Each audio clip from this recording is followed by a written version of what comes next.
Hi guys. So it'd be great just to, in these crazy, uncertain times that we're living in, just talk a little bit about coaching, how that might help, and what we're experiencing. We're working with our clients and what's going on right now. But to get into it, I thought we'd just use like one word that would perhaps sum up what we think coaching means to each of us. Just a way of getting going. Would that be okay? Mm-hmm. Yep. Can I have 3 words? Is that allowed in your facilitation rules and all that? So I'm thinking, just for coaching, thinking out loud, an opportunity for people to literally do that, to think through what's going on, what do they really think, thinking out loud. Yeah, no, that makes a lot of sense to me. Can I break the rules too, Steve, with 3 words? Yeah. So I'm thinking about catalysts for change. I think, through these difficult period, we need to show adaptability, flexibility, be willing to alter and adapt. So that real catalyst to help us take the confidence to adapt. Yeah. Well, we've run out of words, Steve. You've had 6 already. I'll go for just a little word, building and all of that. The thinking out loud, the catalyst. For me, it's about just getting some space, because I think everything is so frenetic. I know a lot of people are just spending their life staring at screens like this at the moment, and at the same time juggling with so much in their agenda, that giving some space so that we can get some clear thinking is probably where my head's at. So I'm going to stick to the brief as well. I'll go with one word, and my word would be enabling.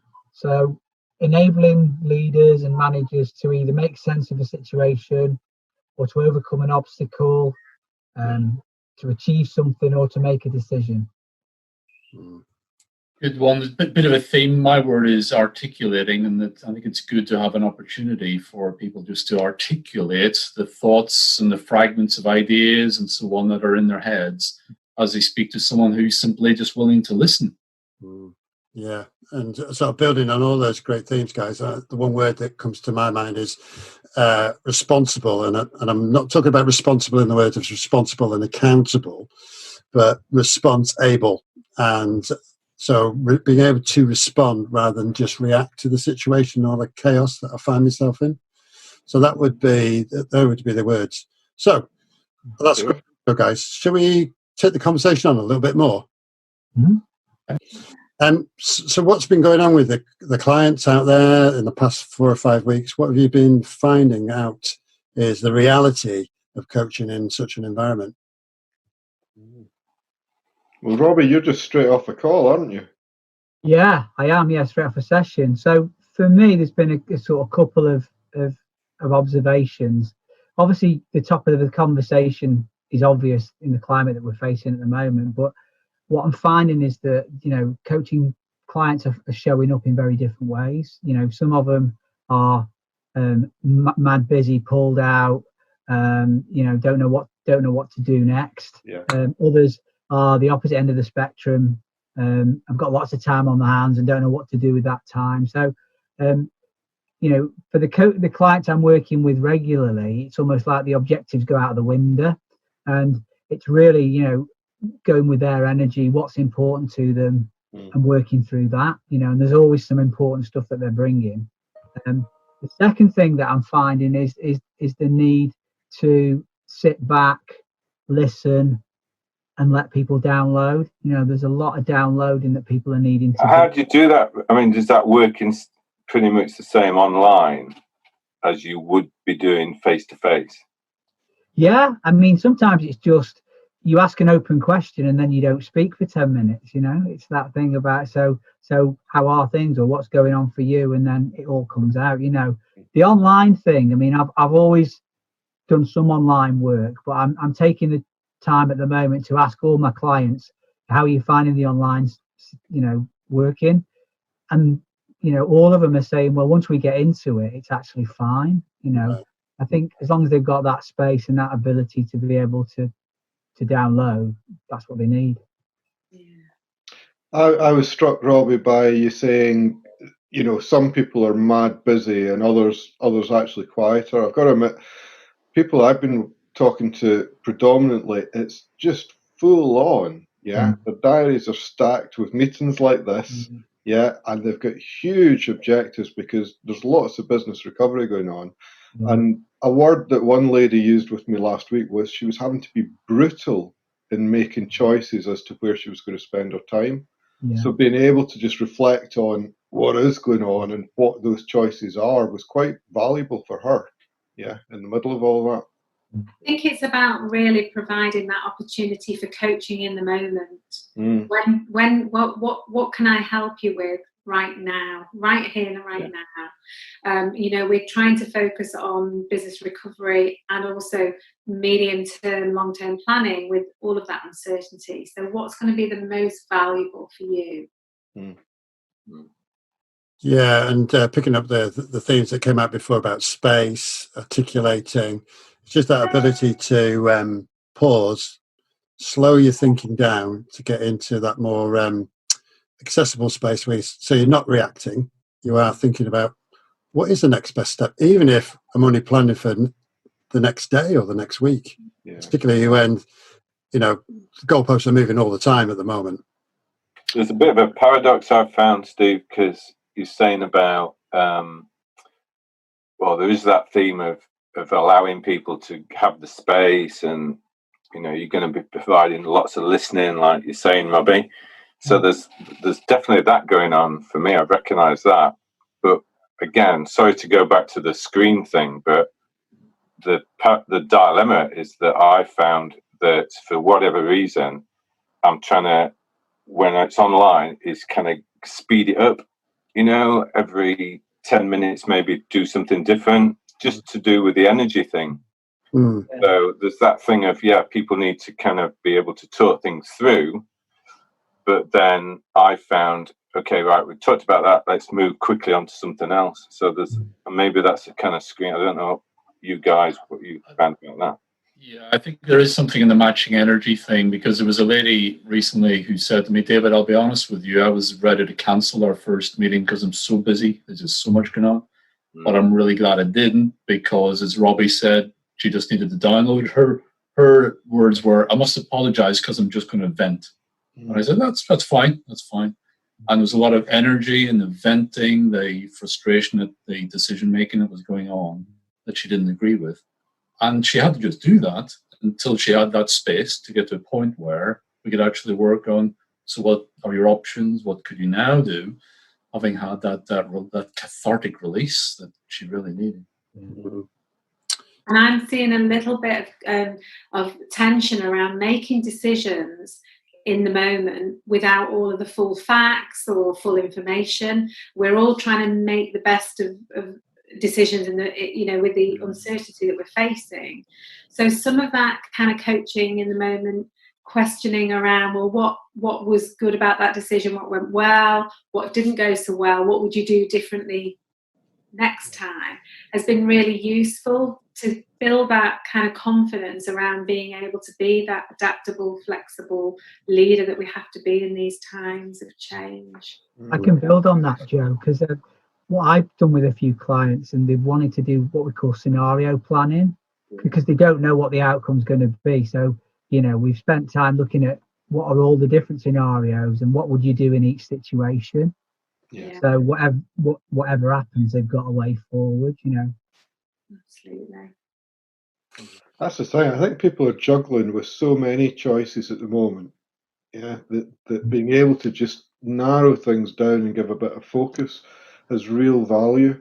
And I've noticed, David was saying, somebody saying, well, I'm not sure I've got the time for this right now, where it was something that we're going to engage in. I've certainly had some people that have pushed back and said, I don't have time. What I've also noticed is I've had people that have come into a session and then said, I'd like to do a few more at the moment, because actually I'm not finding any other way of getting this sort of space. Yeah, I'm in the house, I've got kids running around, I've got the dog needing out, I've got cooking to do, and I've got a full-time job, and this is just great that I'm able to focus a little bit. Yeah. Yeah, I'll tell you what, also you mentioned about, like, you know, the dog in the house type of thing. I've noticed there's almost like a blurring between family, work, in house, job. It all kind of mishmashes together, I think. More is the case than previously. Is that a good thing, Kev? I think it is, because I think you get, I mean, the real thing about, if it's particularly in leadership coaching and leadership, is vulnerability and being real. And, you know, this thing of having work here and then, you know, domestic life over here type of thing is kind of unreal, really. And to be able to just, again, think out loud about some of the dilemmas that people have working from home, and all of, and worries and anxieties about family, etc. So in answer to the question, I think it is good. You know, I think of the richness of some of the conversations I've had, I think have been exceptional quite recently, you know, in 2020. Yeah. So as we kind of like have just done a bit of a skirt round, you know, the reality of life right now, and some of the potential benefits that people who we're talking to have seen from developing a coaching or taking a coaching approach. Well, pulling the threads together, what would be your thoughts or words of wisdom, guys and gals, to folks who are struggling right here, right now? What would you want to say to them? My head's gone, Steve, to, I guess there are some people who are getting pretty stuck, yeah, because let's face it, none of the answers are obvious at the moment, and they're big, big questions. And then on the other hand, there are some people who are not stuck, but they are running so hard and so fast and so flat out that there's no time or space to think. And I guess maybe it's about trying to pull people from those two into a space where they can make some choices that are thought through in the scenarios that Robbie was talking about earlier, that we're actually able to work it out. Yeah. I think I would agree. For me, it's pause and reflect and plan. Pause, reflect. I think the opportunity to talk out one's thinking and to put in sequence a form of words with everything that's flying around our heads can sometimes make it obvious what our choices are, and perhaps a next course of action, simply in the art of just explaining where we're at and what we think we could do.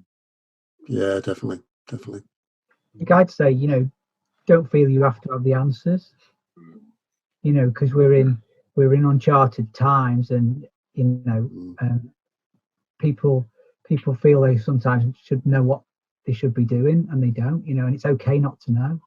Yeah. You know, I think, and that's where I think coaching can play a part in that, in helping them find their way. Yeah. So I've like just building on what Kevin said about leaders in particular, you know, is that an important space for them to look after themselves in this process. Like, you know, that old thing about put your own oxygen mask on first before helping others. Coaching helps you to do that, I think. And if a leader's clear, then that means their team's clear. If the team's clear, that's people have got more clarity than they had before. And if the teams are able to do something, that means the organisation's able to move forward. Yeah, it might not be moving forward exactly as we planned, but at least we're moving forward, making decisions and making progress. And I think that probably just sums it and pulls it together. So as a way of just closing out then, guys, what's the one word or three, Kev, that you would leave the listeners with? I want to nick what Rob is saying. You know, it's okay not to know. I just think that's spot on, Robbie. And to do that as a leader or a manager takes some doing. You know, if you genuinely don't know what's coming up, and, you know, then just to have that reality and authenticity to say, do you know what, guys, I don't know. I think as to have that freedom to do that, I think it's great. Perfect. I'd like to also reinforce that analogy of the oxygen mask, so self-compassion.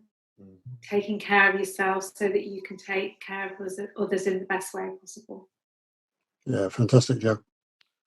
And if I build off that, Joe, about, you know, taking care of yourself, I suppose the build is, and it's sometimes okay to ask for help, because I know I'm like this, you know, I need to be strong, I need to be the leader, I need to know how to do things. Well, do you know what? Maybe I just don't know, because who's been through this before? So it's okay to ask for help. And sometimes the help can be as simple as just getting somebody to talk it out with you. Yeah. I continue on the same theme, really. I think it's in order to help others, you've got to help yourself first, you know. Yeah. Just building on the themes of what we talked about earlier, I think as leaders, if you did nothing else other than just give your team members time and a bit of space and sincerely and authentically listen to them, you just trust that you're adding value and really help. That's brilliant advice, guys. So I think we'll probably wrap it up there and leave it at that, if that's okay. And I think we should say to everyone out there, stay safe, look after yourselves and your family, and good luck in business. And we hope to work with you very shortly. Yeah. Nice one. Good stuff. Bye, everyone. Bye. Bye.